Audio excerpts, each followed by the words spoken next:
Al-Malikul Haqqul Mubin, Muhammadur Rasulullah, As-Sadiqul Wa'dul Ameen. Again, 10 times this verse is repeated there. 10 times. Or is it 15? I have the picture of that in my office. I counted it about 10 or 15. There are 3 grills, 5, 5, 5. La ilaha illallah, Al-Malikul Haqqul Mubin, Muhammadur Rasulullah, As-Sadiqul Wa'dul Ameen. As-Sadiqul Wa'dul Ameen is not from the Quran. This is the tribute that the mushriks of Makkah paid to him. Is As-Sadiqul Wa'd, a man who fulfills his promises. Al-Amin, the truthful, the faithful, the trustworthy. Just, the man is just. Even if it goes against our own interests as we conceive them, or the interests of those who are near and dear to us. According to the Latin saying, let justice be done though heaven should fall. But Islamic justice is something higher than the formal justice of the Roman law or any other human law. It is even more penetrative than the subtler justice in the speculation of the Greek philosophers. It searches out the innermost motives, because we are to act as in the presence of Allah, as if Allah is present. He's a witness, He knows what is in your heart and mind. Now you open your mouth, you're thinking that Allah is listening, He knows what is going through your heart and mind. It searches out the innermost motives, because we are to act as in the presence of Allah, to whom all things, acts and motives are known. He continues on what I've already said. He says some people may be inclined to favor the rich because they expect something from them. Some people may be inclined to favor the poor because they are generally helpless. So these are your consideration. The man is helpless, help him. The guy is rich, so my butter is buttered that side. Bread is buttered that side. Because they are generally rich. Partiality in either case is wrong. Be just, without fear or favor. Both the rich and the poor are under God's protection as far as the legitimate interests are concerned. But they cannot expect to be favored at the expense of others. And He, Allah, can protect their interests far better than any man.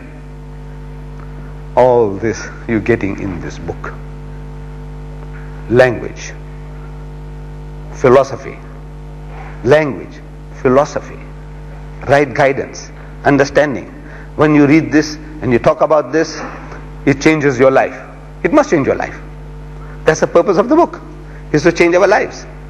But we read it for sawab, for blessings, and I believe, wallah, I believe that Allah will give you sawab. But you see, we are bargaining with Allah very cheap. You are getting something in return very cheap. You're bargaining for 10 to 1. When you can get 1,000,000 to 1, do business with him, 1,000,000 to 1, bighayra hisab, without account. You can do business with him, no counts. How? You read with understanding, and that motivates you into action. 1,000,000-fold reward. Do that type of business. You don't have to keep count. He is a good accountant. He's got his accountants with us, but we say he is the most perfect accountant. Nothing can go wrong. Your niyyah is right, is getting credited. On the day of judgment, you will get everything more than what you deserve. 100-fold reward, 1,000-fold reward, 1,000,000-fold reward for all the little things that we have been doing. Our salat, our zakat, our hajj, our sawm. For everything, more than what you deserve. And when everything is given to you, a mountain size blessings, then another Himalayan, like the Himalaya, another heap of blessings. Say, what is this for now? Look, I can see, all right, I have been praying, not too good. My mind was not always there, but I'm grateful that you accepted all those weak salats of ours. What is this really? Our fasting, what is it really? Our zakat, our hajj, what is it really? Really speaking, according to His absolute standard, what are they? Nothing, wallah, nothing. They are acts. We are just putting up acts, good acts. Allah accepts. He knows that we are weak. He accepts. But for that, He has given you a millionfold reward for that. And now another Himalayan heap of blessings. So, Ya Bari Tala, what is this for now? So these are for your good intentions. Can you imagine? Your good intentions. A man came to you. He said, we're putting up a masjid. I need some help.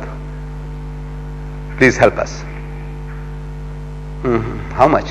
What do you need? He says, we need another 50,000 rands to complete the job. It hurts you. He says, man, this work is worth assisting. If Allah had given me that 50,000 rands, I wouldn't allow this man to go around begging. That's all. If you got only 5 rands or 50 rands you can spare, you give it to him. Sincerely you believe so. All that is getting credit to your account. Believe me, wallah, this is Islam. The very thoughts going through your mind, sincerely you had no mind. You're not thinking, well, if I just talk like this, I'm going to get a millionfold. You feel in your heart that if Allah had given it to me, I would have done this. He's printing 100,000 Qurans. What will it cost? He says it's going to cost him 2 million. He says, could be quite a struggle. I said, yes. If I had the 2 million, I would tell him, I said, go, print the 100,000 and take the money from me. Tell the guy to send me the account. That's all. You have not given a cent. But you sincerely feel that way. You got a reward for that 100,000 Qurans. I'm very, very grateful for this opportunity of coming and sharing these thoughts. It was justice and equality. I could have turned it into justice and race, standards of judging. But it goes on, and it goes on.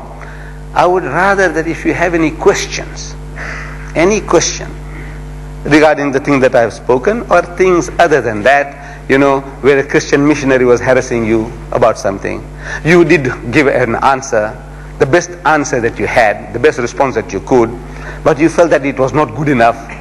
Said, uncle, how would you have handled this? In other words, I share with you. Maybe your answer was better than anything that I can imagine for myself. I will be learning from you. But he said, uncle, how would you have answered this? Uncle, how would you have dealt with this? So in other words, now I'm sharing with you that you in turn can use it to get better armed. So if there are any questions, I'll be happy to answer those questions of yours. We can have half an hour given to question time. Can we have some questions from my brothers? We must learn to open our mouths. See, because otherwise we are terrified. The knowledge is there, but if you can't open your mouth, nobody knows. You have to learn to open your mouth. Speak. We have stopped speaking. Talking about deen, sharing deen. So easy, wallah, it's so easy. Yesterday was July handicap. No? I'm sure your neighbors, non-Muslim, must have asked you, which horse you backing? Opportunity. Wallah, the opportunities, they abound to preach Islam. The man is asking you, which horse did you back? Who's your favorite? He says, no, we are Muslims. You see, we in Islam, we are told we are not to gamble. Not 1 cent. He said, no, not 1 cent. So you can't take a chance even once a year, 1 rand. He said, no, not even that. We have a sure winner. We bet with him. We bet with him. Sure winner. And he's telling us, مَثَلُ الَّذِينَ يُنْفِقُونَ أَمْوَالَهُمْ فِي سَبِيلِ اللَّهِ. The similitude, the example of him who spends his substance in the way of Allah, كَمَثَلِ حَبَّةٍ أَنْبَتَ سَبْعَ سَنَابِلَ. Is that of a grain of corn, you plant, you get 7 cobs. And fi kulli sumbulatin miyatu habba, and everyone 100 grains. Look, 700 to 1. No bookie gives you that odds. You know that? No bookie. 700 to 1. And it doesn't stop even there. Allah doesn't stop with 700 to 1. So, Wallahu yudaifu liman yasha, Wallahu wasi'un alim. And He gives manifold increases to whom He pleases. He can reward you 1,000,000-fold. I do my betting with Him. In His way, I give, I spend, and I know I'm a sure winner. So, any excuse, how you get started. That's your job, that's our job, the job of the Muslim. This is a perpetual job, it's not a job for the professionals. Ahmed Deedat must do the job. Sheikh Najjar must do the job. Sheikh Nazim must do the job. What's wrong with you? No, but Allah won't ask you. Why didn't you preach like Ahmed Deedat? Why didn't you argue and debate like Ahmed Deedat? He won't ask you that. He'll only ask you according to your capacity, your understanding. Did you do the job? And if we can say, Ya Bari Ta'ala, to the best of my ability, I tried, it's good enough. Wallah, it's good enough. He won't ask you, why didn't you do like Deedat? Why didn't you compete with Deedat? No. You, according to what you know, did you? So, come, my dear brother. Anything that you want to know, don't be shy. Come forward. I'm your brother.